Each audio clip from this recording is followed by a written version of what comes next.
નમસ્કાર મિત્રો, સ્વાગત છે તમારું અમારી ચેનલ ગુજરાત ન્યૂઝમાં। આજના તાજા અને સૌથી મોટા સમાચાર જોઈએ તો મેઘતાંડવ બાદ ખેડીમાં તબાહી। 1.36 કરોડના ખર્ચે બનેલો વિકાસનો પાળો 48 કલાકમાં જ તૂટી ગયો।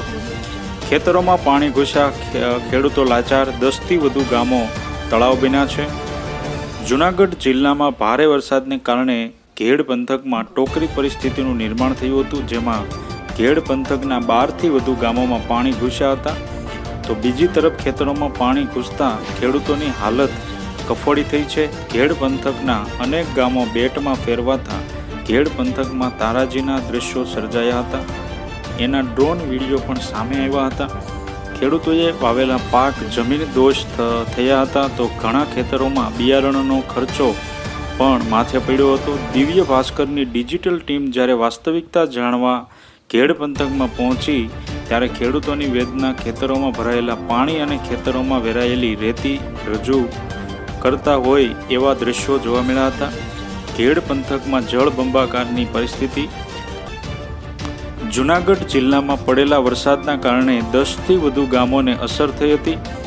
આ મેઘતાંડવ બાદ ઘેડ પંથકમાં ઓજત નદી કાંઠે 1.36 કરોડના ખર્ચે બાંધવામાં આવેલા પાળો તૂટી ગયાના કારણે ઘેડ પંથકમાં તારાજી સર્જાઈ હતી। દર વર્ષે ચોમાસામાં આ ઘેડ પંથકમાં જળબંબાકારની પરિસ્થિતિનું નિર્માણ થાય છે અને દર વર્ષે તંત્ર દ્વારા તૂટેલા પાળો અહીં બાંધવામાં આવે છે, પરંતુ ખેડૂતો કહી રહ્યા છે કે આટલા વર્ષો વીતવા છતાં પણ કોઈ સહાય ચૂકવવામાં આવતી નથી, કારણ કે તંત્ર દ્વારા તૂટી ગયેલા પાળો બનાવવા માટે ફાઇલો ગાંધીનગર મોકલવામાં આવે છે અને ત્યારબાદ જૂનાગઢ ફાઇલો પડી રહી છે।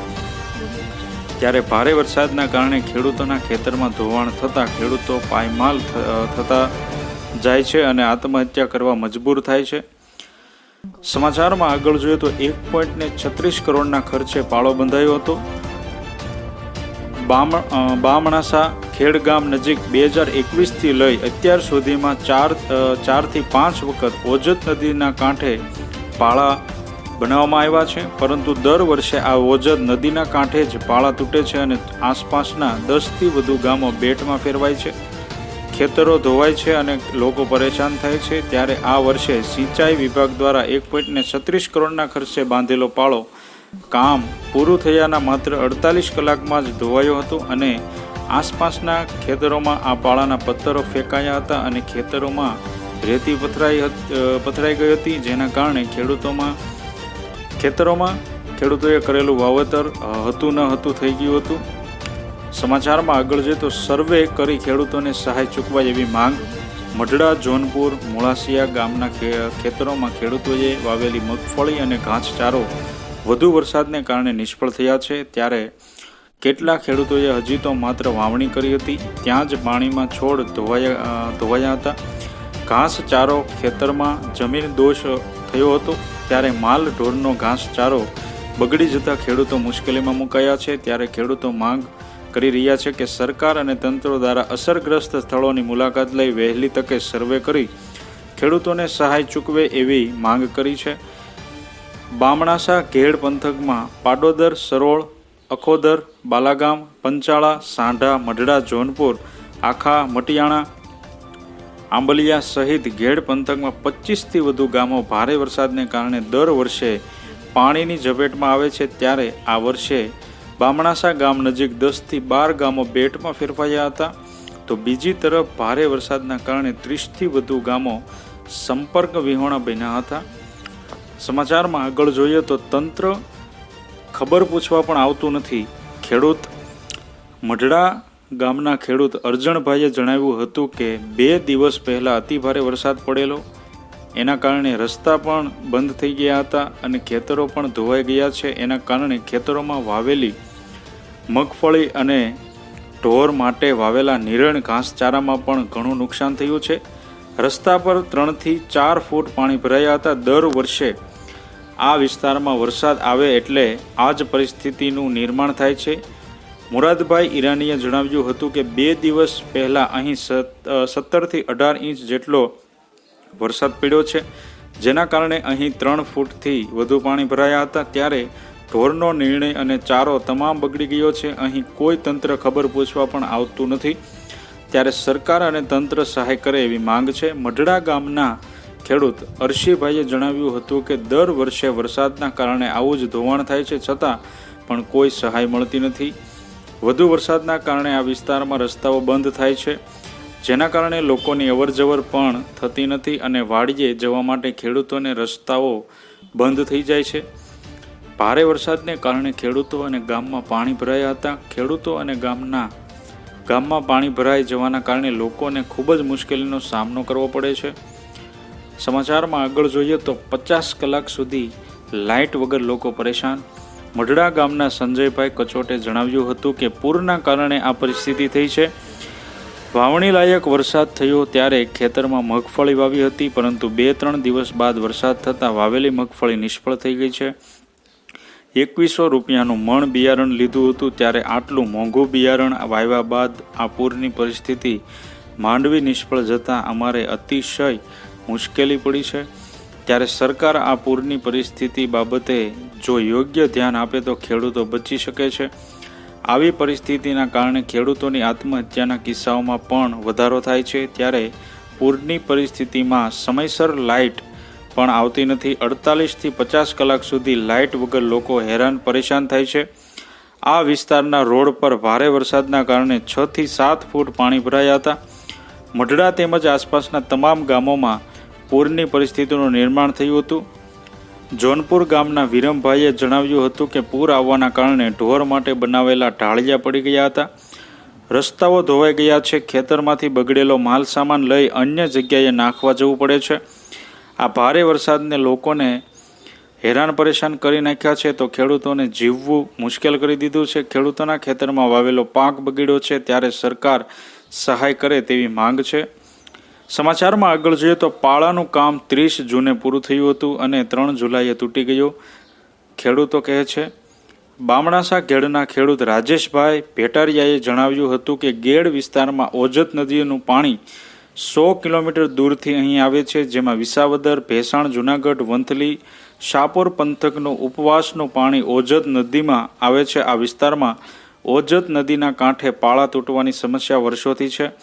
ત્યારે પાળા તૂટ્યા બાદ સરકારમાં રજૂઆત કરતા 2 વર્ષ અહીં પાળા બનાવી દેવામાં આવે છે. પાળા બનાવવાની રજૂઆત કર્યા બાદ 1 વર્ષ ફાઇલ ગાંધીનગર અને 1 વર્ષ ફાઇલ જુનાગઢ પહોંચતા થાય છે અને ત્યારબાદ 2 વર્ષ બાદ સરકારના આદેશ મુજબ પાળા બનાવવામાં આવે છે. હાલ જે તૂટી ગયેલો પાળો છે તે 1.36 કરોડમાં બનાવવામાં આવ્યો છે. આ પાળાનું 30 જૂન 2024ના કામ પૂરું થયું અને 3 જુલાઈએ વરસાદના કારણે તૂટી ગયો હતો. જ્યારે આ પાળો બનાવવામાં આવ્યો હતો ત્યારે તંત્રને 1 મીટર ઊંચો પાળો બનાવવા માટે કહ્યું હતું, પરંતુ 1 મીટર પાળો ઊંચો ન બનાવતા આ પાળો હાલ તૂટી ગયો છે. પાળો તૂટતા બામણાસામાં ઘેડ આસપાસના 10 થી 12 ગામોને નુકસાન થાય છે.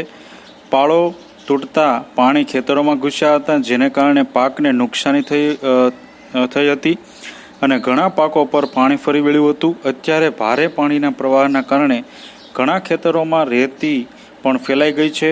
ત્યારે અગાઉ પણ જ્યારે આ જ નદીના કાંઠે પાળો તૂટ્યો હતો ત્યારે પણ સરકાર પાસે વળતર માંગવામાં આવ્યું હતું.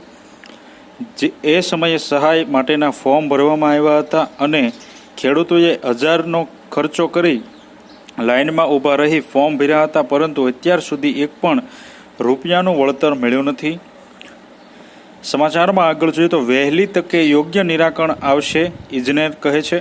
નાયબ કાર્યપાલક ઇજનેર MJ વઘાસિયાએ જણાવ્યું હતું કે 2 દિવસ વધુ વરસાદના કારણે ઓજત નદીમાં ભારે પૂર આવ્યું હતું, જેના કારણે બામણાસા ગામનો ઓજત નદીના કાંઠે બાંધેલો પાળો તૂટ્યો છે.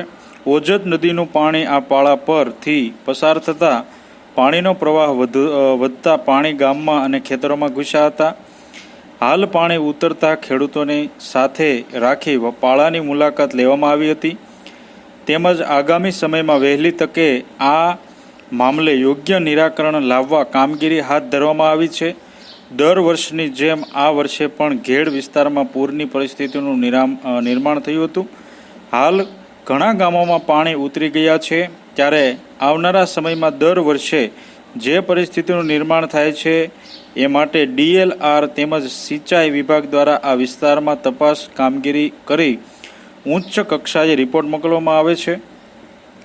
ઘેડ પંથકની સ્થિતિ પર શું કહે છે ધારાસભ્ય? ઘેડ પંથકમાં પૂરની પરિસ્થિતિએ લઈ ધારાસભ્ય દેવાભાઈ માલમ સાથે વાત કરતા તેમણે જણાવ્યું હતું કે ઘેડ પંથકમાં દર વર્ષે આ પરિસ્થિતિનું નિર્માણ થાય છે। એ માટે અધિકારીઓને પણ કહેવામાં આવ્યું છે કે હાલ જે ગેબિયન વોલ એટલે કે પાળો બનાવવામાં આવ્યો છે એ આરસીસીથી બનાવવામાં આવે છે। આ 2 વર્ષમાં બામણાસા અને બાલાગામની જમીનની નદી માટે માપ સાઇઝ કરવામાં આવી છે। આવનારા સમયમાં સરકારી જમીનમાં ખોદકામ કરવામાં આવશે જેથી આ પૂરની પરિસ્થિતિનું નિર્માણ નહીં થાય।